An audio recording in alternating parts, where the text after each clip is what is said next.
누가복음 21장 20절에서 28절 말세에 대한 말씀 계속해서 보도록 하겠습니다. 오늘 이 말씀을 가지고 말세일수록 몸을 세우고 머리를 들라, 말세일수록 몸을 세우고 머리를 들라라는 제목으로 같이 은혜를 나누기로 합니다. 예수님께서 예루살렘의 멸망과 인류의 종말에 대해서 동시에 말씀을 하고 계십니다. 사실 예수님은 예루살렘 멸망에 대해서 아주 구체적으로 예언을 하셨습니다. 예수님의 예언이 예수님께서 십자가에서 죽으시고 40년 후에 너무나 정확하게 이루어집니다. 유대 민족이 로마의 식민 통치를 끊고자 반란을 일으킵니다. 이때 로마의 디도 장군이 군대를 이끌고 와서 예루살렘을 포위하기 시작합니다. 이 포위로 인해서 예루살렘 성에 있었던 사람들이 심한 기근으로 인해서 혹독하게 죽어나가죠. 결국은 함락돼 버립니다. 예루살렘의 멸망을 미리 아신 예수님께서는 이런 징조가 있으면 예루살렘 성을 떠나라라고 말씀하셨습니다. 20절에서 21절의 말씀을 보게 되면 너희가 예루살렘이 군대들에게 에워싸이는 것을 보거든 그 멸망에 가까운 줄을 알라. 그때에 유대에 있는 자들은 산으로 도망갈 것이며 성내에 있는 자들은 나갈 것이며 초원에 있는 자들은 그리로 들어가지 말라라고 말씀하고 계십니다. 예루살렘 성이 군대에 에워싸이게 되면, 그런 징조가 있으면 예루살렘의 멸망에 가까이 왔음을 알고 예루살렘을 떠나가라라고 말씀하세요. 멀리 도망가라라고 말씀하십니다. 그러면서 세 가지 예를 드시면서 반드시 예루살렘 성을 떠나라라고 말씀하세요. 성 밖에 있는 사람들은 산으로 도망가라는 거예요. 예루살렘 성에서 더 멀리 도망가라, 산으로 도망가라라고 말씀하시고요. 성 안에 있는 사람은 성 밖으로 도망가라라고 말씀하시고요. 또 성 밖에 초원에 있는 사람들은 성 안으로 들어가지 말라라고 말씀하세요. 예루살렘으로 들어가지 말라라고 말씀하십니다. 왜냐하면 예루살렘 성은 반드시 함락되고 멸망되기 때문이라고 말씀하시는 것입니다. 로마 군대가 유대에 진격하자 많은 유대인들이요 예루살렘 성으로 들어왔습니다. 왜 그러냐면 이 유대 땅에서 가장 안전한 성은 예루살렘 성이었습니다. 가장 견고한 성도 예루살렘이었습니다. 다른 성은 함락되어도 최후까지 저항할 수 있었던 성은 예루살렘 성이었기 때문에 예루살렘 성으로 사람들이 몰려들었습니다. 그러나 예수님의 예언의 말씀을 미리 들었던 성도들은요 오히려 군대에 에워싸일 때 많은 크리스찬들이 펠라 계곡으로 도망을 가서 생명을 건졌다라고 유대 역사학자 유세비우스는 기록하고 있습니다. AD 66년에 로마에 저항했던 유대 전쟁이 시작하게 됩니다. AD 70년경에 로마의 오랜 포위 속에서 결국 예루살렘 성이 함락됩니다. 유대 전쟁의 결과가 너무나 비참했습니다. 이때 유대인들이 전쟁과 이 예루살렘 성 안에 있는 기근으로 인해서 죽은 사람들이 110만 명이었습니다. 지금도 100만 명이 넘으면 끔찍한 전쟁입니다. 그런데 110만 명이요. 거기에 살았던 팔레스타인에 살았던 3분의 2 정도의 유대인 110만 명이 죽습니다. 그리고 9만 7천 명이 포로로 붙잡혀서 로마와 애굽의 전역으로 노예로 끌려가서 비참한 인생을 살게 됩니다. 그리고 로마 황제가 명령하죠. 유대인들은 예루살렘에 살지 못하게 합니다. 그리고 예루살렘 멸망 이후에 1900년 동안 로마와 투르크인들의 지배를 받게 됩니다. 예수님은 예루살렘의 멸망에 대해서 뭐라고 말씀하시냐면 징벌의 날이라고 표현하십니다. 22절에서 24절 말씀을 보게 되면 이렇게 말하죠. 이 날은 기록된 모든 것을 이루는 징벌의 날이다. 징벌의 날이다라고 말씀하세요. 그날에는 아이 벤 자들과 젖먹이는 자들에게 화가 있으리니 이는 땅에 큰 환난과 그 백성에게 진노가 있겠음이로다. 그들이 칼날에 죽임을 당하며 모든 이방에 사로잡혀 가겠고 예루살렘은 이방인의 때가 되기까지 이방인들에게 밟힐 것이라 라고 말씀하셨어요. 이것이 2000년 동안 이루어진 일들이죠. 얼마나 기근이 심했으면 비극적인 이야기를 하죠. 자기가 낳은 아이를 먹거나 이런 비참한 일이 예루살렘 성 안에 일어났습니다. 예수님을 거부하고 예수님을 십자가에 내어주고 죽게 만들었던 유대인들에게는 징벌의 날이었던 것이죠. 이것은 영적으로도 동일한 의미를 가지고 있습니다. 예수님을 영접하는 사람들은 구원을 받습니다. 예수님의 말씀대로 사는 사람들에게는 주어진 은혜 속에서 구원을 받습니다. 예수님을 영접하지 않는 사람들에게는 징벌의 날이 되는 것입니다. 둘째, 예수님께서는 예루살렘의 멸망과 함께 인류의 종말에 대해서 말씀을 하십니다. 예수님을 나의 구세주로 영접하지 않고 거부하는 사람에게도 징벌의 날이 되는 거죠. 그래서 예수님께서 재림하는 날은 예수님을 믿지 않는 사람들, 예수님을 받아들이지 않는 사람에게는 징벌과 심판의 날이 되는 것입니다.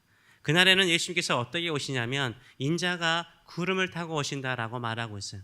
천상에서 오신다라고 말씀하고 있습니다. 능력과 큰 권능으로 오신다라고 말씀하고 있습니다.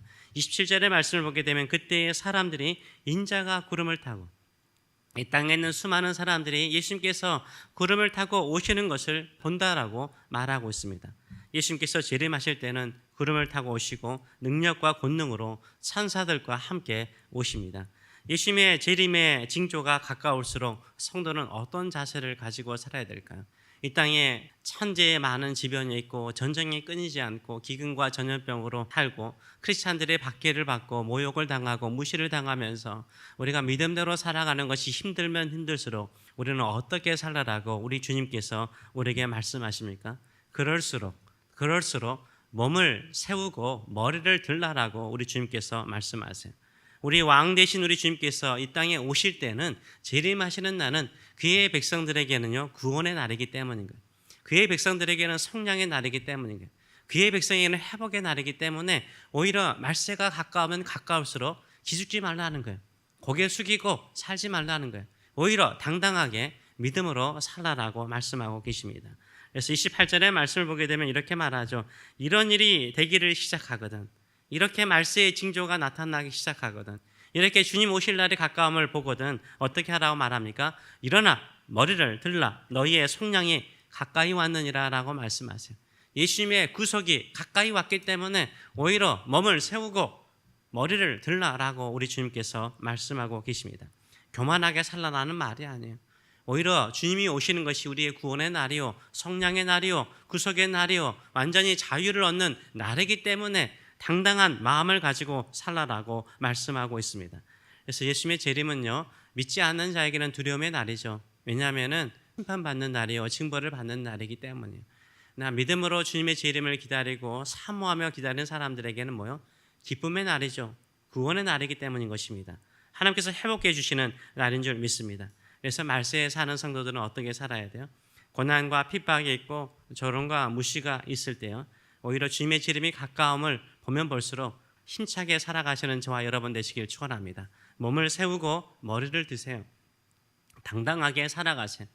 우리 주 예수 그리스도께서 우리를 구속하시고 살리실 것을 영생을 주실 것을 믿지 않습니까? 이미 믿음으로 살아가시는 저와 여러분 되시길 축원합니다. 저도 가끔 자신감이 없고 위축되어 있는 성도들의 모습을 볼 때마다 중보기도할 때마다 이런 기도를 합니다. 주님, 이 성도님이 머리를 들고 어깨를 펴고 가슴을 열고 허리를 단단히 하고 당당하게 걸어가게 하여 주시옵소서. 무릎에 힘을 주시옵소서. 이렇게 기도합니다. 오히려 왜 우리가 기죽습니까? 힘들어합니까? 우리 주님께서 함께 하시잖아요. 우리 주님께서 영원토록 함께 하신다라고 약속하셨잖아요. 그 구원을 시작하셨으면 그 구원을 완성하신 분이 우리 주님이시잖아요. 우리는 이 주님을 믿고 지금까지 기도하며 의지하며 살아왔잖아요. 우리 주님께서 그 구원의 놀라운 일들을 이루어 주실 줄 믿습니다. 세상이 아무리 요란스럽고 우리의 마음을 흔들지라도 우리 마음은 평안한 그 이유가 무엇입니까? 우리 주님께서 영원토록 우리와 함께 계신 줄 믿습니다. 이럴수록 몸을 좀 펴세요. 몸을 좀 피세요. 머리를 들고 살아가시는 저와 여러분 되시길 축원합니다. 저도 어디 여행 갔더니 곰이 길거리에 딱 나타나니까 겁나기도 하더라고요. 근데 곰을 우리가 산에 가면 만날 때가 있으면 뉴욕은 아마 그러지는 않을 것 같은데요. 곰을 만날 때가 있습니다. 만나면 안 되죠. 만나면 도망가야 되겠지만 그 방법 중에 하나 곰과 직면했을 때 맞닥뜨렸을 때 취해야 되는 자세 가운데 하나가 뭔지 아세요? 손을 펴는 거죠. 곰보다 내가 더 크다라는 이렇게 크게 아니면 막대기를 들어서라도 크게 보이면 이 곰이 자기보다 크기 때문에 유혹감을 느끼고 그냥 돌아가는 경우도 있대요. 곰을 맞닥뜨리는 일은 없겠지만 맞닥뜨리면 자기를 크게 만들라고 말하고 있어요. 세상이 우리에게요 곰처럼 우리를 위협할 수 있어요. 세상이 우리에게 곰처럼 달려들 수 있어요. 그냥 도망가 버리면 진짜 다 찍힙니다. 당당하게 딱 맞서서 등치를 크게 보이듯이 행동하면요 오히려 세상이 도망가는 줄 믿습니다. 우리 예수님께서 말씀하세요. 말세일수록요, 우리 주님이 오실 날이 가깝기 때문에 몸을 피고 좀 머리를 들라라고 말씀하십니다. 이런 믿음을 가지고 살아가시는 저와 여러분 되시길 축원합니다. 이렇게 당당한 모습이요, 또 심리학적으로 많은 사람들이 증명해주고 있어요. 심리학적으로는 많습니다. 이렇게 몸을 피고 머리를 들면요, 스트레스 호르몬이 사라지는 거 아시죠? 오히려 행복 호르몬이 증가하게 되고요, 불안했던 마음이 평안해져요. 오히려 고개 숙이고요, 나는 안 된다라고 말하면 그 순간부터 우울해져요. 그 다음부터 스트레스가 더 찾아와요. 안 좋은 생각이 더 마음에 찾아와요. 그래서 더 길을 피지 못할 때가 많아요. 그런데요, 당당하게 걷기 시작하잖아요. 하나님이 나와 함께 계신 것을 믿고 살잖아요. 마음에 불안이 사라져요. 평안함이 임해요. 힘이 생겨요. 어디서 모르는 기쁨이 있어요. 그런 모습을 가지고 나가시는 저와 여러분 되시길 축원합니다. 우리는 주님 안에 있습니다. 예수님 안에 있습니다. 예수님의 십자가 안에 있습니다. 예수님의 능력 안에 있습니다. 우리 하나님 아버지께서 예수 그리스도를 이 땅에 보내시기까지 우리를 사랑하셨습니다. 끝까지 책임지실 것을 믿고 나가시는 저와 여러분 되시길 축원합니다. 그래서 말세일수록 힘들수록 인생의 끝이 온 것처럼 힘들수록 오히려 가슴을 열고 머리를 들고 믿음으로 당당하게 살아가시는 저와 여러분 되시길 축원합니다. 기도하겠습니다. 살아계신 하나님 아버지, 사람들이 우리를 무시하고 크리스찬이라는 이름으로 우리를 모욕을 주고 우리를 어리석은 자로 여기며 또 우리 인생 살이가 순탄하지 않으면 우리도 머리를 숙이고 가슴을 피지 못하고 움츠릴 때가 참 많습니다. 그러나 주님이 오실 날이 가까운 것을 우리가 압니다. 주님께서 우리를 도우실 날이 가깝고 우리를 구속하시고 성령할 날이 가까운 줄 믿습니다. 우리 주님께서 네 몸을 일으켜서 머리 들라 말씀하시오니 우리는 부족하오나 어깨를 핍니다. 가슴을 열고 머리를 들고 당당하게 살아가기를 원합니다. 우리 주님께서 우리와 함께 계심을 믿습니다. 우리를 구속하시고 구원하시고 도우실 것을 믿습니다. 이 믿음으로 씩씩하게 살아가는 믿음의 성도들 되게 하여 주시옵소서. 감사드리며 예수님의 이름으로 기도하옵나이다.